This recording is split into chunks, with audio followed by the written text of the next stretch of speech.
And so anyhow, when I was living with Bob and Willie on his sailboat, they would sleep in the cabin when they had the small boat, the Visteris, which they sold and bought this bigger boat.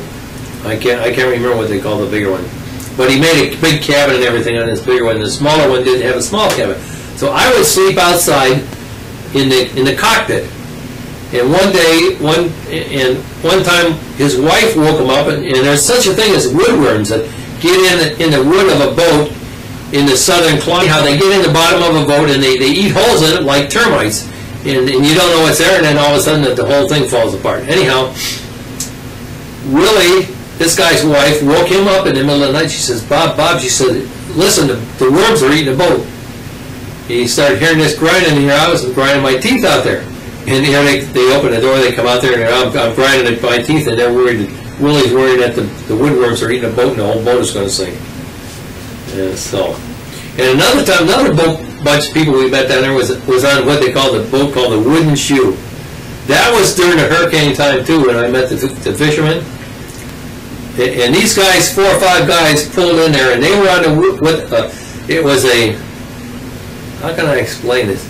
It was a Dutch coaster with a great big sail on it, and it had a lot of room inside of it, and somehow they had got a hold of it, and they were going on the intercoastal down to Miami, or down south somewhere from there.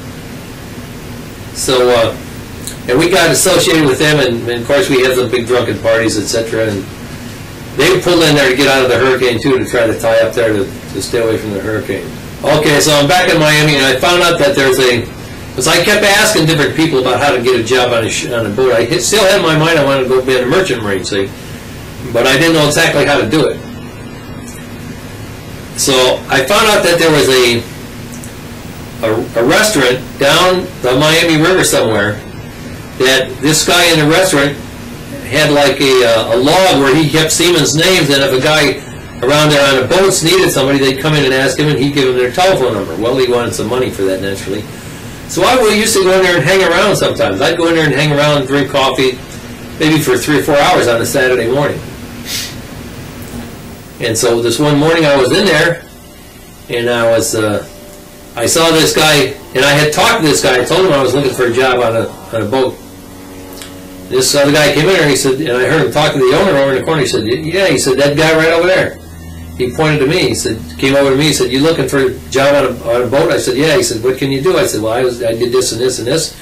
The Navy. He said, how about diesel engines? I said, I've never really been around any diesel engines. I said, but I can learn them.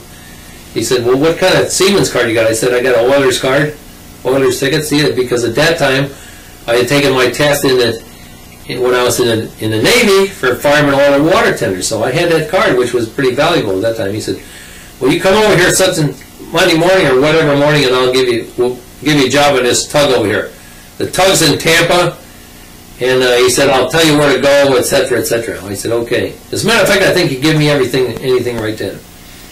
So I called up the place I work, or I told somebody, I can't remember what I did. I said, I said, I'll send you the place to send my check. I'll send you the address where I want you to send my check, because I still had a check coming.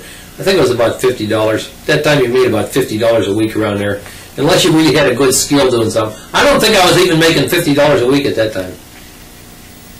So I got my car and drove the Tamiami Trail over to Tampa, and I was supposed to go on this tug.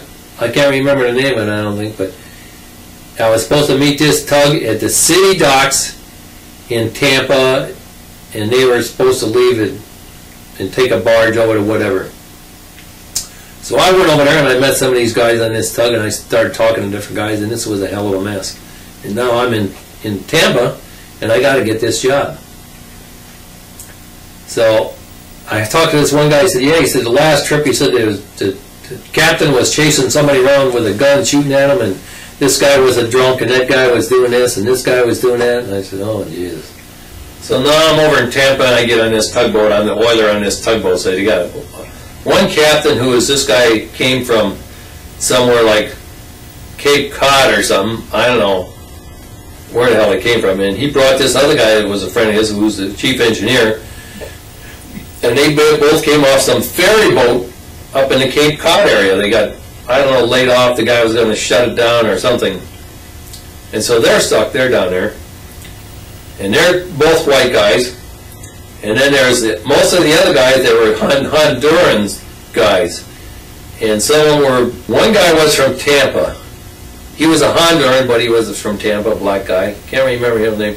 The other guy was, they made him first mate or something like that. His name was Sandy Colonel from, like, I think they were from Honduras.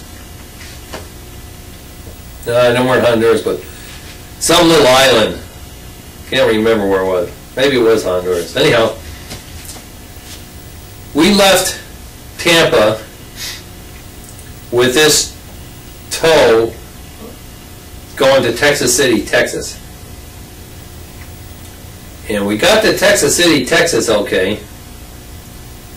And then we picked up another barge at Texas City, Texas, and we're bringing it back to Tampa.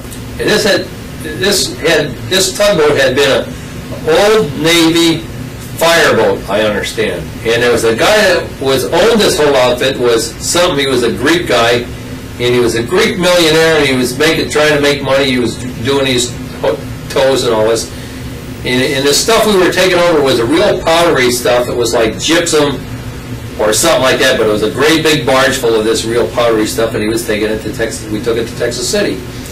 At Texas City, we got another barge full of something, and we turned around, and we're coming out of the Texas City ship canal, and all of a sudden you could hear the engine on this tugboat grinding down, and here this barge was stuck in a shallow place out there. So we pulled and pulled different kind of ways on that barge for 2 or 3 days, and that thing was stuck there. So finally a couple other tugs came over, and they helped pull that and finally got us off after 2 or 3 days on there, finally got us off.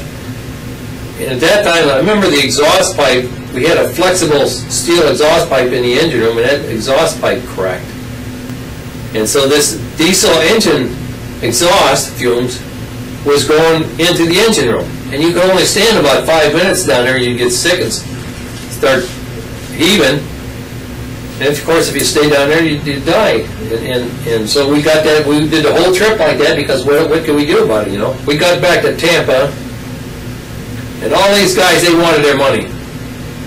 So I wouldn't approach this owner about getting the money while he got mad at me and fired me. But I was the only one that got all his money. This other guy, Sandy Colonel, let me tell you how I met him. Anyhow, I got off the tug in Tampa, and then I was going to head for New Orleans. Now this was the same kind of a trip I had made before I got in the Navy. I was heading for New Orleans and never got there. This time I said, I'm going to New Orleans. I've never been there. I want to go there. But I got a car now. And I got at least enough money to get from there to there, and I still got a little extra money, you know. I get in my car, and I head for New Orleans. So I get into New Orleans. I think I got into New Orleans on a Saturday or close to the weekend. And I'm going around different places in New Orleans. And I go in this one bar that's up on St. Charles Street. There's not too many people in there, and there's an old man in there. I asked this bartender, this barmaid, I said, you know where they're hiring around here? And that night, I meet a girl that's a wave from the Algiers Naval Station across the way. So St. Louis, New Orleans is good to me. Here I've been there a couple hours. I got myself a job. I got myself a girlfriend. I'm on the road, man. So I goes Monday morning. I run around with this girl all weekend, and we were going together after that. So I goes Monday morning, go see this guy. This guy's name is E.R. Jones, and he has invented what he calls fly dead. Now, fly dead is the same kind of a idea that they have today. If I had a picture of one, I'd show it to you.